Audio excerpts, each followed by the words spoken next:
país com mais de 12 milhões de desempregados, a gente ainda coloca títulos em certas profissões. E é isso que essa maravilhosa dessa mulher vem. Ela vem quebrar paradigmas, ela vem quebrar paredes e trazer muita informação. Verônica, primeiro, muito obrigada.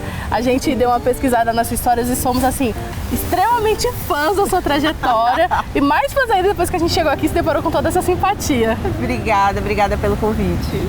Bom, se você puder contar um pouquinho da sua história pra galera? Bom, eu sou a Verônica, tenho 38 anos e eu trabalho como faxineira. E provavelmente eu seja a primeira faxineira que começou a criar conteúdos específicos para as redes sociais, falando sobre o dia a dia do trabalho.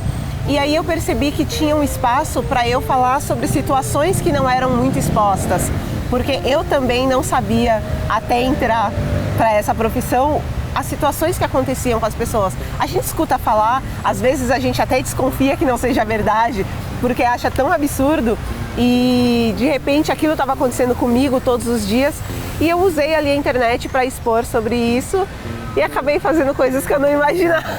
Já podem seguir @faxinaboa, certo? @faxinaboa em todas as redes. Você começou a trabalhar a partir do momento difícil na sua vida e dessa dificuldade, que você entrou até em depressão, tudo, você criou aí uma chancela para fazer algo muito diferente, né? Seja nos pôsteres aí com os personagens de série, de filmes, e você acabou atingindo uma grande população, né? Pelo que eu sei, até fora do país. Sim, é uma coisa muito interessante porque a minha intenção era conseguir trabalho. Então eu venho do mercado de call center, sempre trabalhei em atendimento ao cliente, mas chegou num ponto em que nenhuma empresa me proporcionava ali uma renda que fosse capaz de sustentar minha família. E eu fui adoecendo, eu trabalhava, mas não tinha nem a satisfação profissional, nem a satisfação financeira, não tinha nada. E eu fiquei bem doente e quando eu resolvi, eu fui afastada, inclusive, por depressão no meu trabalho. E quando eu resolvi começar com a faxina, muitas pessoas já julgaram, falaram, telemarketing é horrível, faxina é pior, não é? Falava, não. Não pra mim. Não. E eu consegui, acho que mudar a ideia que as pessoas têm sobre o trabalho doméstico, o trabalho autônomo e o trabalho de prestação de serviços como um todo. É o que a gente percebe conversando com você, que você faz tudo com muito amor, assim. E eu imagino que você leva todo esse amor, toda essa energia, toda essa simpatia, onde quer que você esteja, na casa que você esteja. Eu acho que eu trabalhei em algumas empresas que eram bem em linha dura com essa questão de como você encantar o seu cliente, de como você atender da melhor forma. E eu sou muito grata a todas as empresas por onde eu já passei, justamente por ter aprendido um pouco aqui, um pouco ali. E uma dessas empresas, ela tinha essa questão muito forte. E aí, quando eu fui começar a fazer outras coisas, eu sempre penso nisso.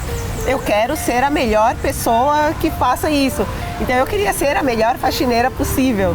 Então, eu fui buscar informações, eu comecei a estudar química para entender os produtos que eu estava usando, a estudar os materiais, a estudar as superfícies, a estudar o mercado de trabalho. Então, e as pessoas pensam que não tem o que se aprender nisso, que qualquer pessoa pode ir lá fazer, e não é bem assim. Então eu já passei até por acidente de trabalho, por falta de conhecimento. Então eu misturei produtos que deram... Eu fiz isso em casa, tá horrível. Então a gente precisa saber essas coisas. Então, depois que eu comecei a fazer outras coisas ainda, eu me lembro que quando eu recebi o convite para dar uma palestra, minha primeira reação foi não. Por quê? Porque eu não sei fazer isso. E aí a pessoa falou, não tô perguntando se você quer, você vai fazer. Não é um convite, não é um convite, é uma ordem. E aí eu me lembro que eu estudei por 1 mês e meio. Eu assisti tanta palestra e eu fui ver como que as pessoas faziam técnicas.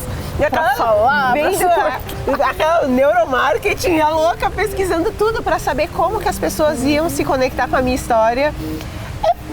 É só chegar e falar, mas não é só chegar e falar.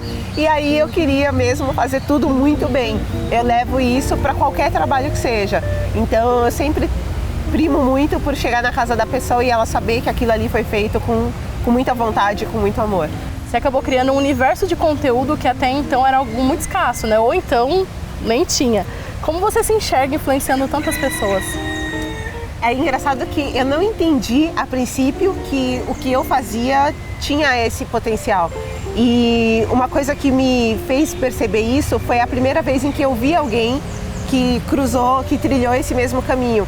Então é uma moça que também fala sobre o trabalho doméstico, mas ela pega um viés um pouco mais triste, ela conta uma experiência ruim dela e ela chama as pessoas a contarem experiências ruins também.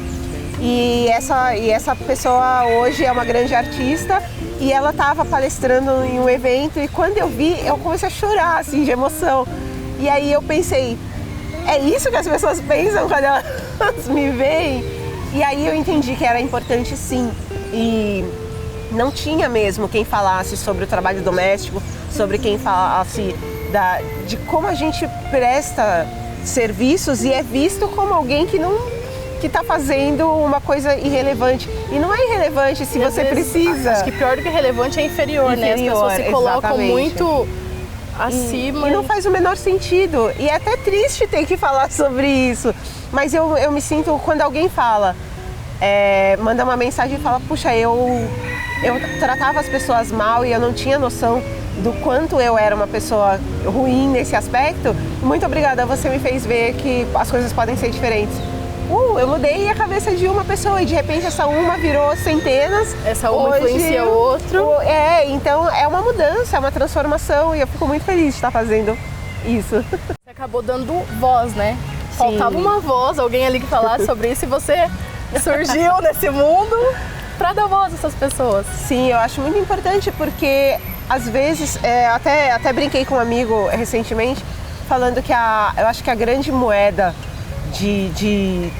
da chave da transformação a partir de agora é a oportunidade.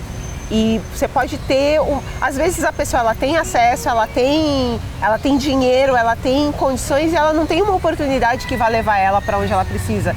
E isso vindo para a minha realidade é muito mais latente. Então quando a gente vê que uma pessoa consegue ter essa oportunidade de dar voz para outras pessoas, é muito impressionante o quanto isso pode mudar a realidade de uma galera. O que eu achei incrível, assim, que além, lógico, da oportunidade, você teve muita criatividade para saber lidar com isso. Eu já falei dos posters, eu vou falar de novo. Meu, sensacional. O Kill Bill ali cavazou. E foi engraçado porque eu pensei, eu preciso chamar atenção. O que eu vou fazer para chamar a atenção das pessoas sem ser negativo? Porque o modus operandi de se pedir emprego é falar, puxa, me chama para fazer uma faxina porque eu tô passando necessidade. Precisando. Então eu falei, não vai ser dessa forma. E aí eu pensei, vou pegar tudo que eu gosto e usar de referência. Meu, ficou sensacional. Então eu peguei séries, filmes e bandas que eu gosto. Então foi pegar ali o Guns N' Roses em vez de armas e rosas, baldes e vassouras, pegar o Dr. House e colocar o Limpe Sua House. E isso me trouxe também um público muito específico. Então eu atendo um público mais jovem, que se parece comigo, que gosta das mesmas coisas. E eu criei grandes amizades com as pessoas com quem eu comecei a trabalhar. E além de atender muitas pessoas que eu admiro, isso é bem, bem divertido. Eu atendo bastante, eu atendo youtuber, eu atendo músicos, eu atendo jornalistas, pessoas que eu gosto muito. É bem, bem bacana. Você acabou criando um nicho seu ali, né? Sim. Segmentando o seu público. Total. Verônica, muito, muito obrigada, parabéns. Eu acho que eu falo numa fala coletiva de toda a equipe, o mundo precisa de mais gente como você, obrigada. Que traga essa alegria, que dê voz e que saiba mudar também. Parabéns, viu? Muito obrigada.